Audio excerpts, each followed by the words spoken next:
Welcome back, guys. I'm Captain Foley. And I am Commander Cochrane. It's time to take a fresh, new look at the K-7 space station as seen in the episode Trouble with Tribbles. And Trials and Tribulations. And also Star Trek Online. And multiple books and novels and comics. And It's a fan favourite. Right? It's allowed to be everything. Yeah. Anyway, we are happy to take a new look at this space station and to have you join us as we tell you all about her. But remember, we have done an episode on this station earlier on in Trekyards history, so by all means, also go watch that one and see how far we have come in regards to our presentation.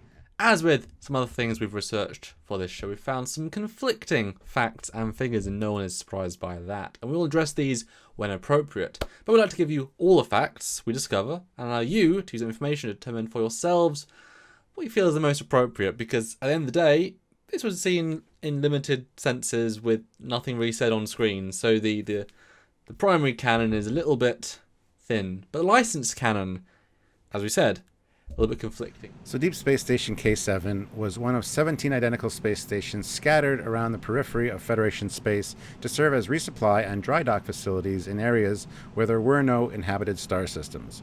The standard K-type design consisted of 3 onboard modules labeled KA, KB, and KC. However, there were other variations that were seen which had modules replaced with dry dock facilities for larger spacecraft, or even additional storage or research facilities added that changed the configuration somewhat. The Class K designation simply meant these were not military installations but served as a hotel, trading post, and rest and recreation centres.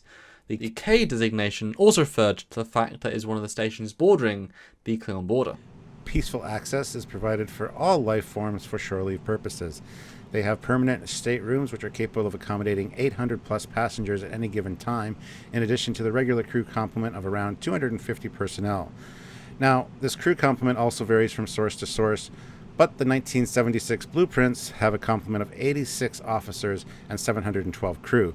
So once again, it all depends on the size of the station and which source you want to believe. With a total diameter of around 815 metres and height of 200 metres, it is also stated to be about the same size as a Constitution-class ship, but with more internal capacity.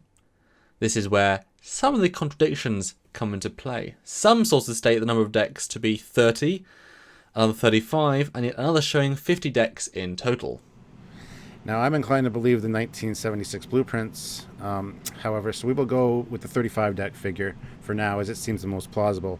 And when I got this out to bring it down, I actually counted, and there's about 35 or so in this section, not including the shuttle bay. But that, of course, does not include the lower cargo compartment or the flight deck, which itself has a height of around 8.5 feet.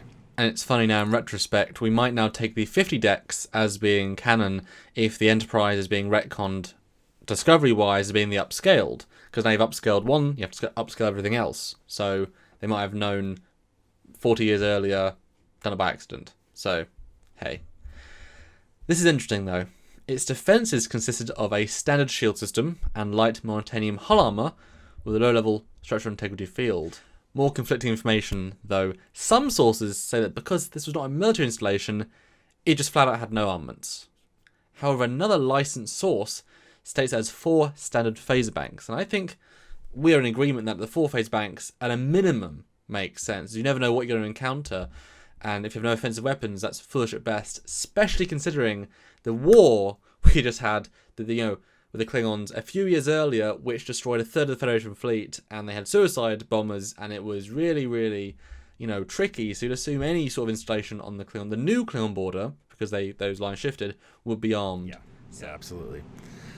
The station had 6 regular 6-person transporters, 5 emergency 22-person capacity transporters for evacuating personnel from any damaged or crippled ships that may require assistance, 3 large cargo transporters, and a 2-person personal transporter located in the station manager's office. Now, while not capable of independent movement, as most space stations or starbases, it did have altitude and attitude control for any orbital adjustment it may to make or general maneuverings if needed. K-7 was located in the Beta Quadrant, the same quadrant as Donatu 5 and Sherman's Planet.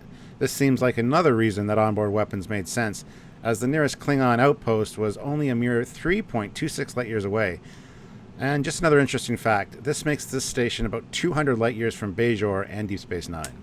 And remember that time the Klingon fleet almost got to Earth? 3.62 or 3.26 light years is not very far. No. Yeah.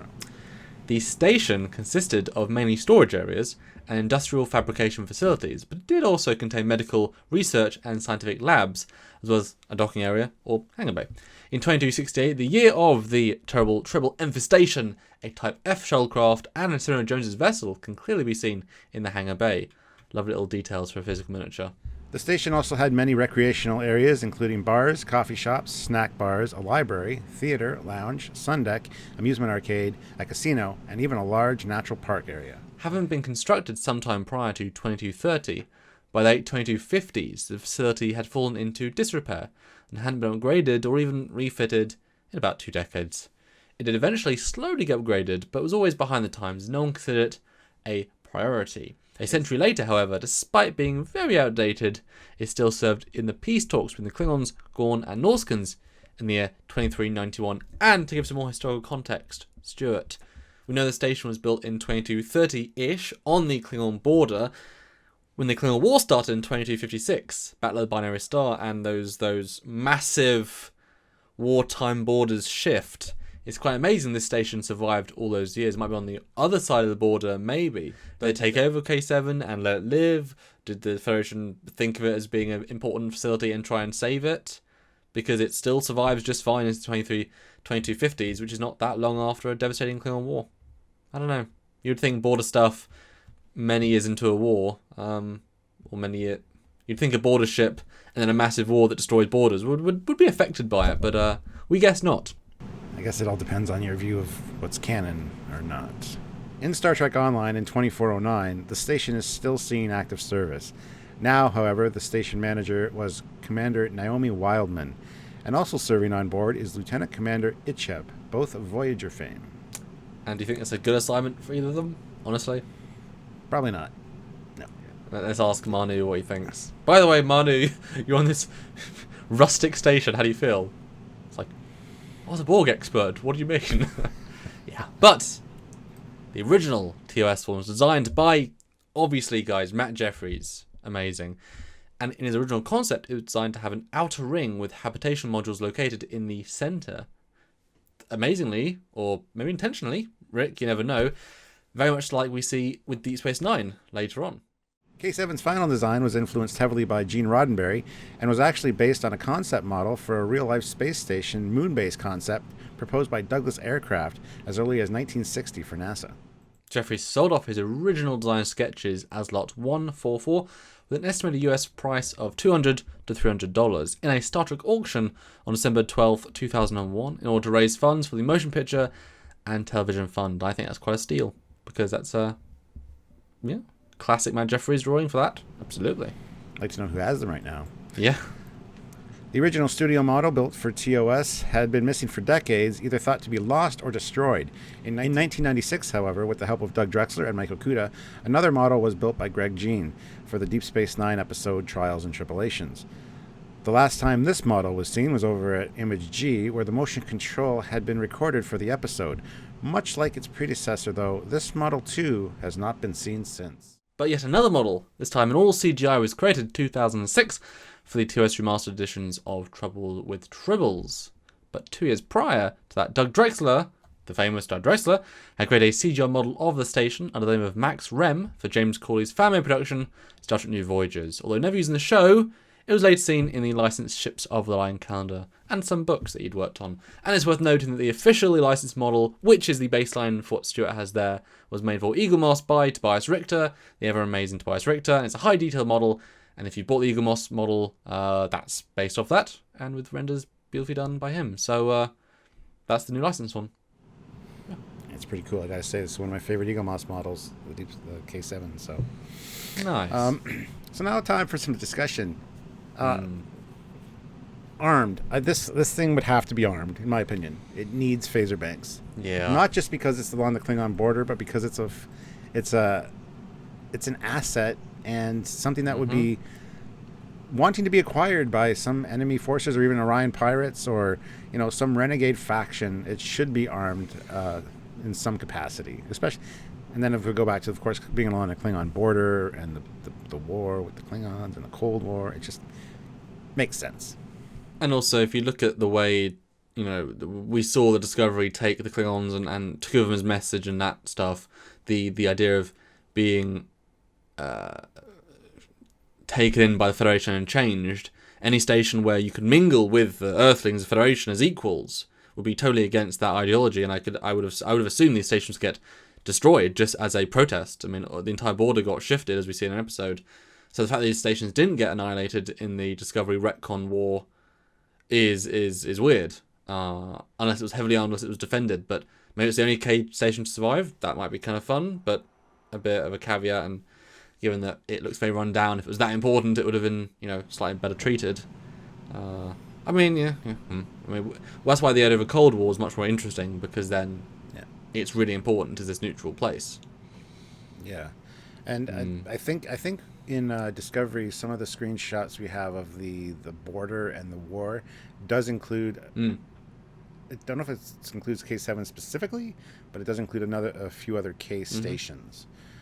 So it'd be worth maybe taking a look at those at some point and trying to figure those out. So, but yeah, I totally agree. Maybe that's why it's so run down. Only 20 years later is because during the war the Klingons raided it and just stripped all the inner workings out, anything they needed, and then it got a slight upgrade or refit with like older components. I don't know. Although you wouldn't think you'd let them back on the station to be neutral at that point.